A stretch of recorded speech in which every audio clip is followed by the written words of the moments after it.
The room was dimly lit by the hum of old machinery, the kind that hadn't been touched in decades.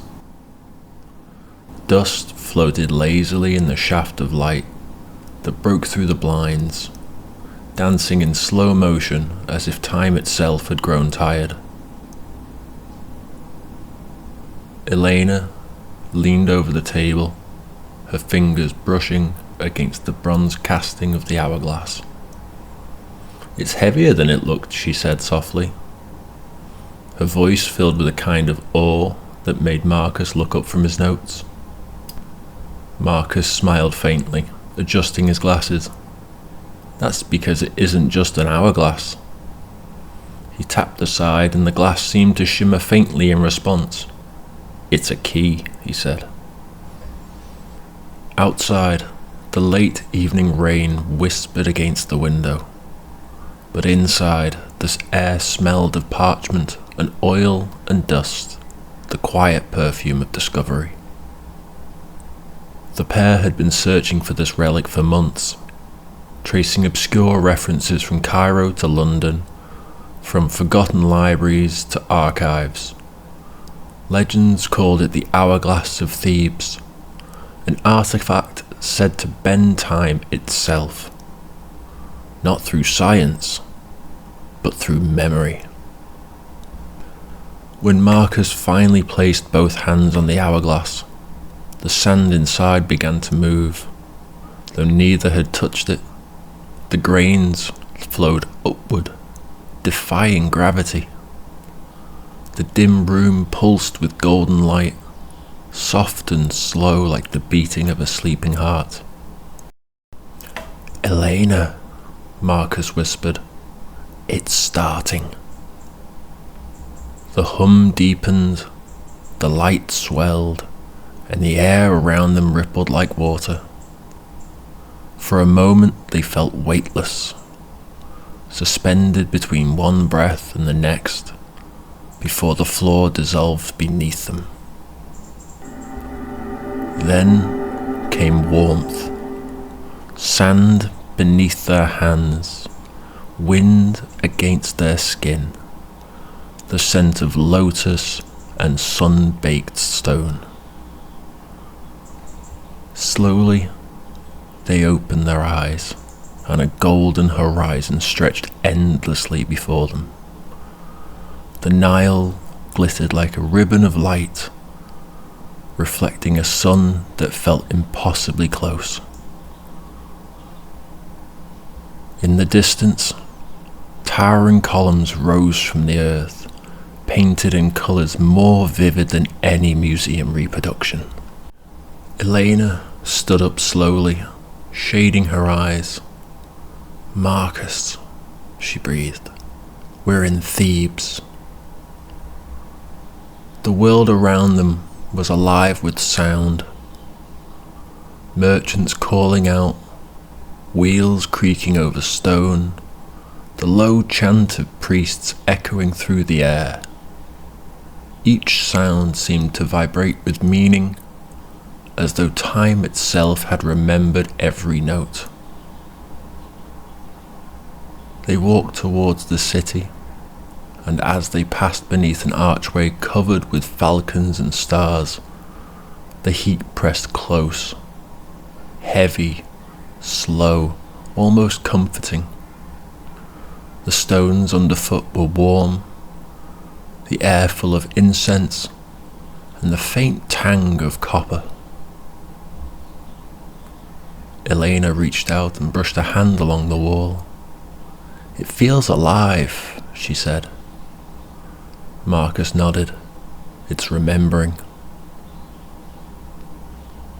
As they wandered deeper into Thebes, their eyes wide, hearts slow, absorbing every detail. A group of children ran past, laughing, their linen clothes fluttering like wings. An old man poured water into a clay bowl for a stray cat.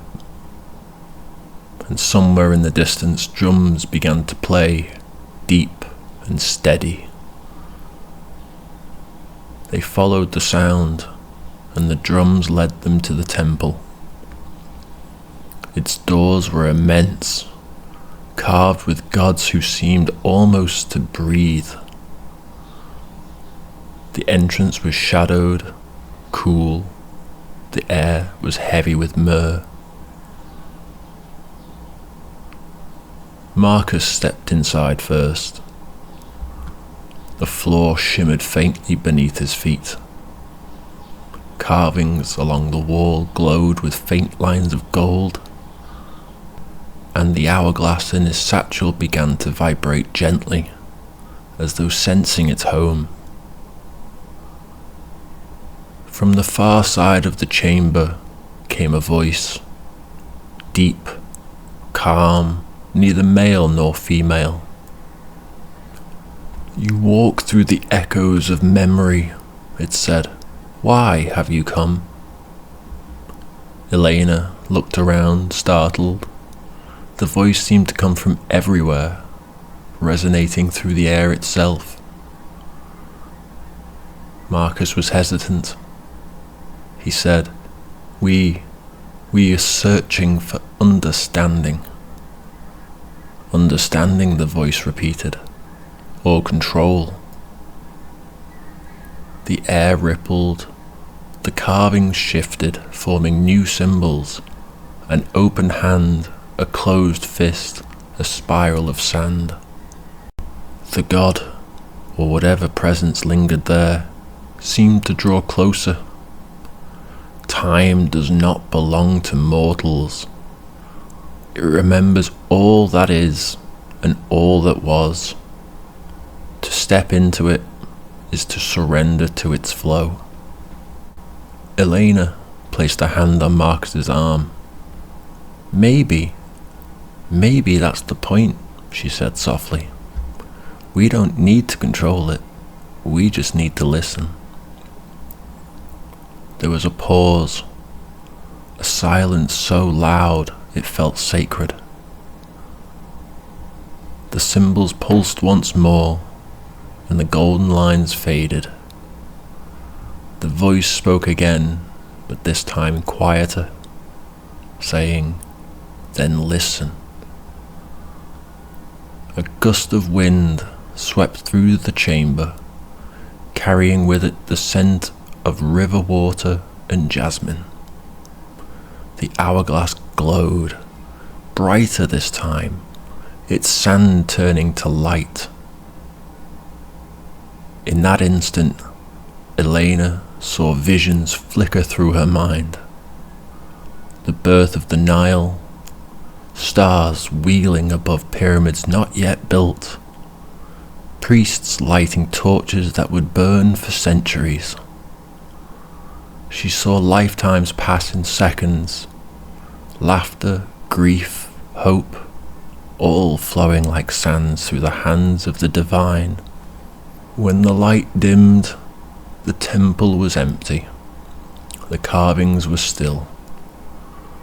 Marcus stood beside her, eyes wide. "Did you see?" "I saw everything," Elena whispered. Outside, the sun had begun to set.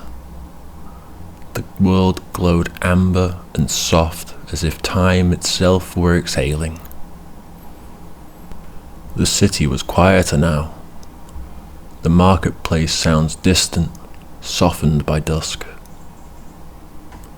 They sat together near the temple steps, watching the light fade over the Nile. "Do you think it's over?" Elena asked. Marcus smiled faintly. "No, I think it's just beginning." He held up the hourglass. The sand inside shimmered faintly, still glowing with that strange golden pulse. But this time, as they watched, a few grains slipped through on their own, downward, and somewhere, faintly, in the air around them shifted again, like the start of a new dream. A cool wind swept through Thebes, carrying whispers from another time. Elena closed her eyes, listening. "Do you hear that?" she asked. Marcus nodded slowly. "Yes, but it doesn't sound like Egypt anymore." The sand in the hourglass stirred again, glowing brighter, this time with the blue of ocean light. Elena turned to him, smiling softly. "Then, wherever it takes us next, we'll go together." As the night settled over Thebes, and the stars reflected in the Nile, the hourglass pulsed once more, and in a breath of golden wind, they vanished. The desert fell silent, and only the echoes of the waves remained.